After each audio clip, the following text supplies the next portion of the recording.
Fala aí, seja bem-vindo a mais um vídeo aqui do canal. Hoje eu vou estar te mostrando o que tem de novo aí no TypeScript 5, que foi lançada a versão beta nessa semana. Então vamos começar falando do Const Modifier, que foi a feature que mais chamou a atenção. Essa é uma feature que vai facilitar bastante aí o seu trabalho com generics. Para isso, vamos já criar aqui uma função getValue. Legal, essa função ela recebe um tipo genérico que a gente está chamando aqui de t e simplesmente retorna essa mesma variável para a gente ver como que fica aqui a nível de tipagem. Então, eu vou chamar essa função passando um array de strings, onde vamos ter aqui John e Eduardo. E vamos colocar esse retorno numa variável. E aí a gente vê que o retorno aqui é um array de string. Até aí tudo bem.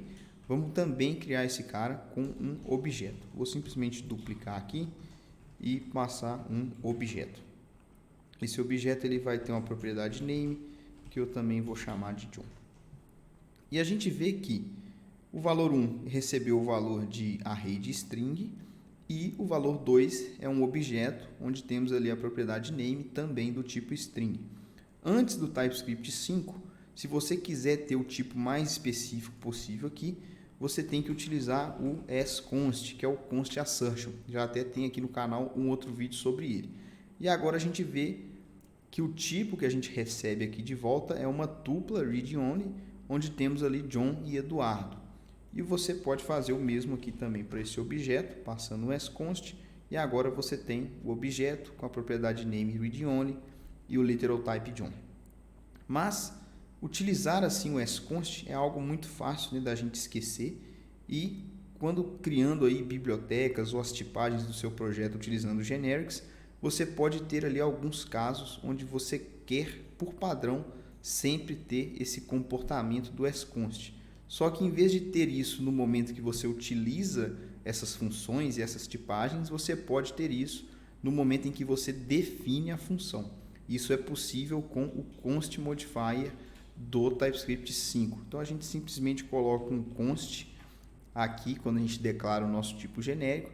E aí a gente está modificando, a gente está falando para o TypeScript que o tipo que for passado aqui, ele vai tentar interpretar da maneira mais específica possível. E aí a gente vê que o valor 1, ele continua tendo ali a sua tupla read-only, e o mesmo acontece com o valor 2. Se a gente tira aqui esse const modifier, a gente volta no mesmo caso, né, no mesmo estado que a gente tinha no início do código. Legal? Então essa é uma feature aí que vai ajudar bastante, né? Escrevendo bibliotecas e tipagens para poder prover uma API melhor para estar utilizando, e é algo bem legal aí para você estar utilizando junto com os seus generics, beleza? Bom, um outro cara que a gente pode estar falando aí nessa versão 5.0 são os decorators. Eles já existem no TypeScript há muito tempo, porém como uma feature experimental. A gente sempre precisa estar ativando essas duas flags quando a gente utiliza aí os decorators num projeto TypeScript. Legal? Porém, desde que surgiram as classes no JavaScript, já existe uma discussão sobre adicionarem também os decorators na linguagem de maneira nativa. Essa discussão, essa proposta, ela chegou agora na fase 3, que é a penúltima fase. Isso significa que será recebido agora feedbacks, tá? Para poderem finalmente estar adicionando isso aí na linguagem. Então, o que o TypeScript está fazendo aqui a partir da versão 5 é que ele já está adaptando a sua implementação de decorators para poder facilitar essa transição quando os decorators forem lançados de fato. Então, vamos dar uma olhada aqui em como criar um decorator utilizando aqui o TypeScript na sua versão 5. Então, para a gente começar aqui, eu já vou apagar esse código que a gente tem e vou trazer uma classe que foi utilizada também no exemplo dessa documentação aqui do TypeScript 5, beleza? A gente tem aqui a classe person, onde a gente tem aqui o name string, a gente atribui aqui um valor no constructor e temos essa função greet que simplesmente dá um console.log. Com isso, a gente pode criar aqui um objeto utilizando essa classe, a gente passa o nome de array e a gente pode chamar essa função greet. Vamos executar aqui e ver o que a gente tem aqui no retorno, só para a gente poder já entender o que está acontecendo. Certo? Então, nada demais até então. A gente tem aqui esse texto da função greet no console.log. Uma coisa muito comum é a gente colocar o console.log aqui no início da função, quando a gente quer debugar alguma coisa, né? e colocar aqui também o console log no final da função. Se a gente executa de novo, temos aqui o console log, nada demais. Porém, esse é o tipo de comportamento que a gente consegue facilmente jogar para dentro de um decorator. E é isso que a gente vai fazer agora. Então, eu vou primeiramente comentar esses dois caras e vamos criar aqui um decorator que eu vou chamar de log. Legal? E a gente vai ver que é muito simples criar um decorator. A gente simplesmente precisa criar aqui uma função com o mesmo nome, né?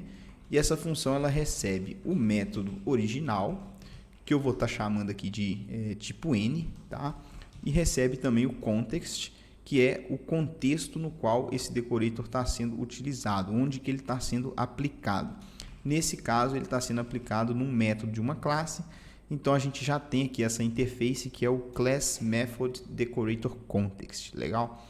E aí, dentro desse decorator, o que a gente vai fazer é basicamente substituir a função greet por uma outra função, onde a gente vai estar adicionando comportamento. Então, a gente vai criar aqui uma função replacement method. Essa função, por sua vez, recebe o próprio this, também tipado aqui como n, e aqui recebe alguns argumentos que a gente vai tipar aqui como um array de n. Ela pode ter inúmeros argumentos ali.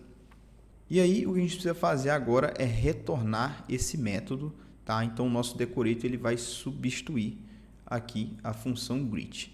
Se a gente executa aqui o código, a gente vê que nada acontece, a gente não tem mais esse console log ali, porque a gente substituiu o método greet por uma função aqui que não faz nada. Então, para a gente estar mantendo o comportamento padrão, a gente precisa chamar a nossa função original. A gente faz isso chamando essa função call, passando o this, para manter ali o this dentro da função, e também os argumentos da função. Agora sim a gente pode executar e temos o mesmo comportamento que tínhamos antes.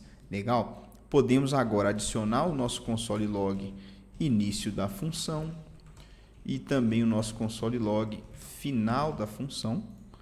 Podemos executar, temos o nosso console log, certo? E podemos também utilizar esse objeto contexto aqui para poder ter acesso a mais informações. Uma delas é o nome do método, que eu vou chamar aqui de method name. A gente pode pegar ele aqui de context.name. Esse cara ele é um symbol, tá? Então a gente precisa estar forçando ele aqui para string. E aí a gente pode utilizar ele aqui também nesses nossos logs aqui. Então vamos colocar aqui início da função method name e aqui também vamos mudar para template string, final da função method name. Se a gente executa esse cara agora, temos ali os logs, porém agora com o nome da função aqui ao final. Beleza? Uma outra prática muito comum aí com os decorators é estar utilizando o que a gente chama de decorator factory, certo? Que é você ter uma função que te retorna um decorator. Isso te permite estar passando parâmetros. Então vamos limpar esse log aqui e vamos fazer uma pequena alteração. Vamos recriar aqui essa function log. E aqui a gente vai receber o prefixo que a gente quer colocar ali no nosso log. E ele vai ser uma string que a gente vai dar por padrão o valor log e ali 2 pontos. Certo? E aqui a gente vai pegar esse código, vamos jogar ele aqui para dentro. Deixa eu só formatar ele aqui melhor. Legal. E aqui em vez de usar log, eu vou chamar esse cara aqui de decorator. E aqui nós vamos retornar esse decorator. A gente vê que já está sendo aqui o TypeScript reclamando, porque a gente agora tem que invocar essa função, certo? Então vamos invocar ela aqui e vamos falar que o prefixo ali do nosso log vai ser estou logando algo, legal? E aqui a gente vai pegar esse prefixo e vai utilizar aqui no início da função. A gente coloca aqui prefixo. Vamos colocar aqui 2 pontos também. Não vamos lá. E aí a gente pode agora executar.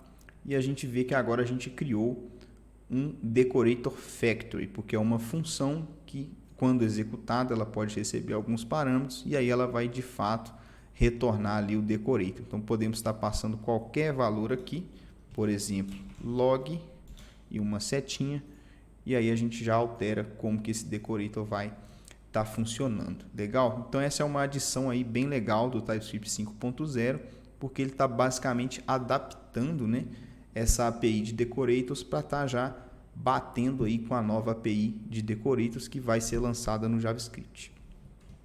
Bom, você viu que para criar esse decorator a gente utilizou bastante aqui o tipo N, o que não é nada recomendado, tá? E na documentação aqui dessa versão 5.0, lá é mostrado também como criar esse decorator de maneira mais segura em termos de tipagem. E eu acho que compensa até um vídeo separado sobre isso, porque ainda é uma tipagem um tanto quanto verbosa nessa nova API. Legal? Eles até mencionam lá que é interessante você procurar o equilíbrio certo ali para o seu projeto, certo? Além disso, na versão 5.0 também foi feito melhorias aí em termos de performance e coisas do tipo. Eu vou estar deixando aí na descrição um link, tá, para as release notes, onde você pode ver ali detalhe por detalhe o que tem de novo. Nesse vídeo eu tentei cobrir ali o que eu achei mais importante. Beleza? É isso então, até a próxima. Se você gostou desse vídeo, deixa aí o seu like, se inscreve no canal e manda também para seus amigos aí que estão trabalhando com TypeScript. Fechou? Valeu!